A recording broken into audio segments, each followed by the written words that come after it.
Welcome, Gunrunner.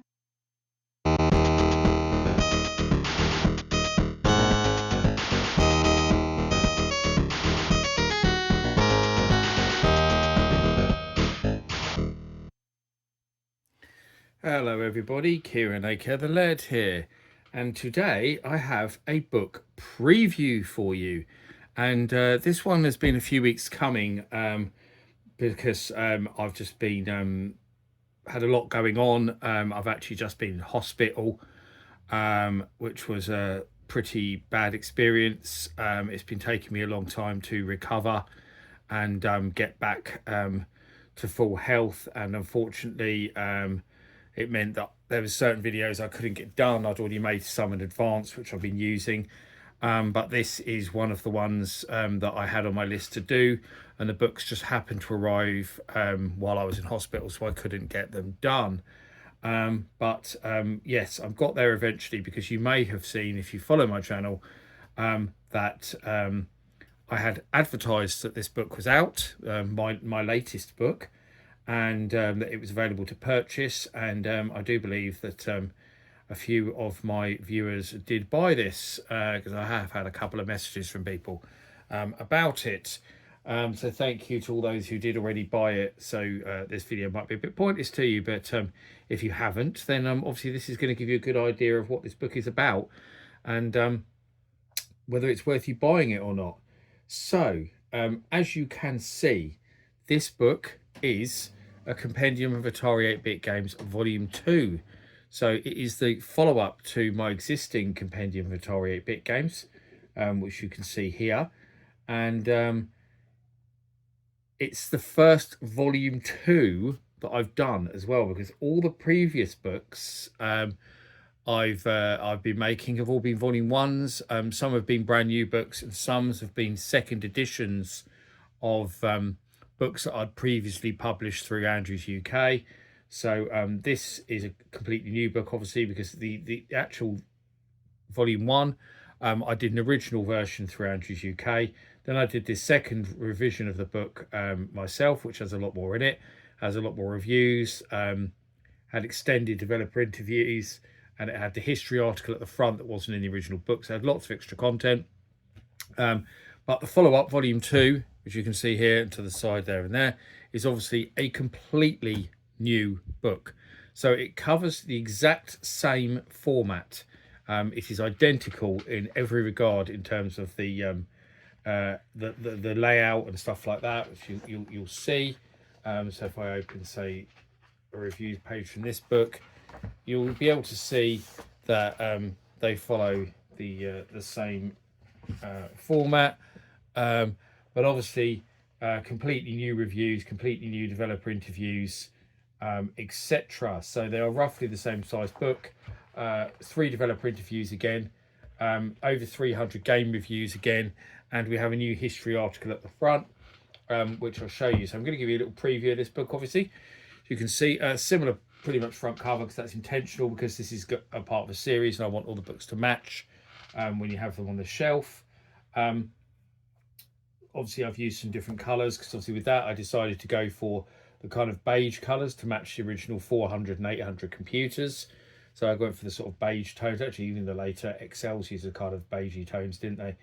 But with this one, I've gone for the XE colors of the orange and the blue, like the XE games boxes. You might remember a big blue boxes with some orange writing on them.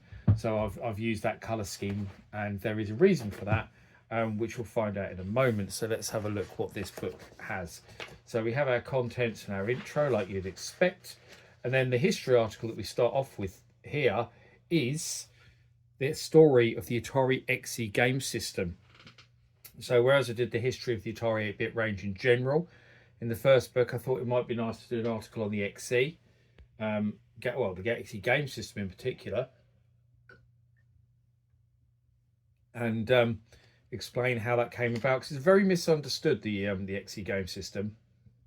A lot of people don't really know why it existed and stuff like that, and I do think it represents a very interesting story. And actually, once you know the origins of the XE game system, actually a lot of the reasons why it came out makes sense, and also people also unfairly paint it as a failure, when actually by Atari's standards, the XE game system is anything but a failure, because it did what they wanted it to do, and they sold out of all the systems that they made as well. So in many ways for them it was a success. Maybe not as a big success story as they would have liked, because I'm sure they would have liked to have made more production runs of it and stuff, but their initial idea did kind of work, so you have to give them some credit for that.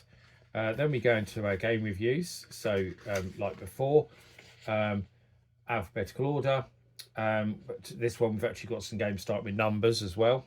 And as before, as the first book, we have the publisher, the year, and the type of game it is, so whether it's public domain, commercial, homebrew, prototype, basically.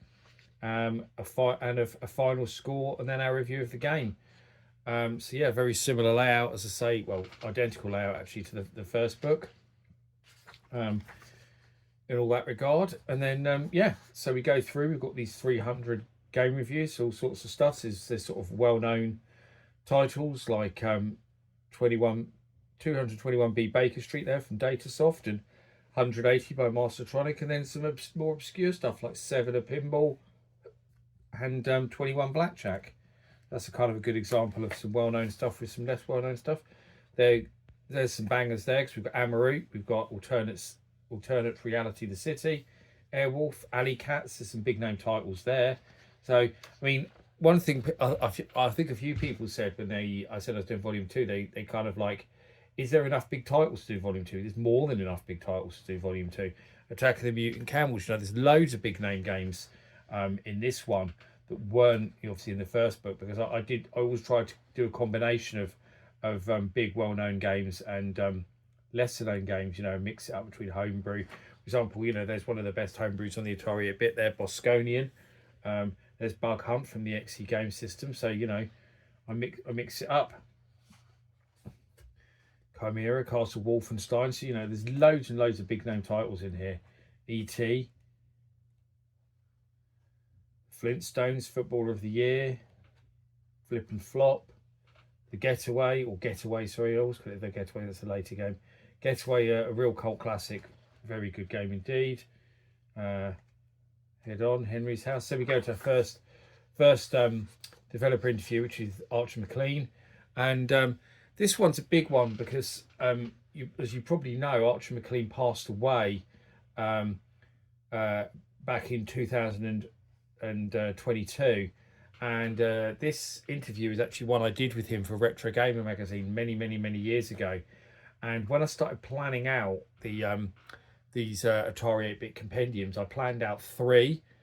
So I actually do already have another one in the works, kind of thing, and I haven't started writing it. I've done the planning for it. I've already got planned out what interviews are in it, what games are going to be in it, etc.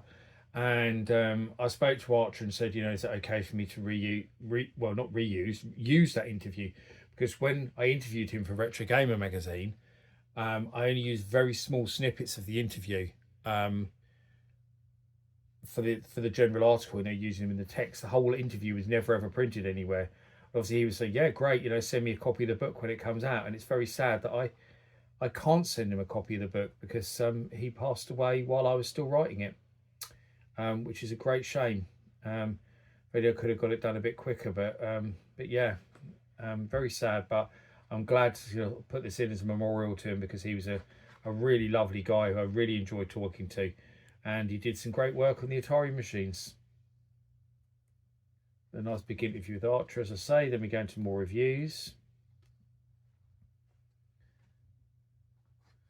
Got there MASH, Maze Tag, more obscure games, some more homebrew there with like Midnight Magic 2600 and Mighty Jilloff. But then we've got Activision's Mega Mania and Mercenary Escape from Targa, all-time Atari 8-bit classic there. So again, a nice mix. Mr. Do games, Mr. TNT, Mule there, another big name Atari 8-bit game.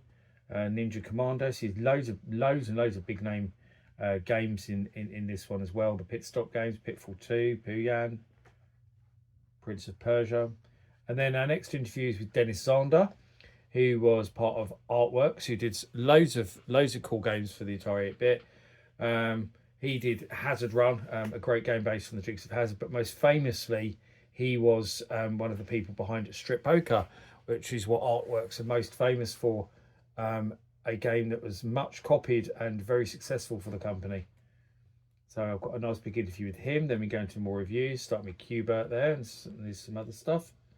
Quest Probe series, Real Sports Baseball, Real Sports Soccer, Return of the Jedi, Satan's Hollow. So lots of cool stuff there. I don't want to show you everything, but Treasure Island Dizzy in there, Trailblazer, Time Pilot, Ultima 4.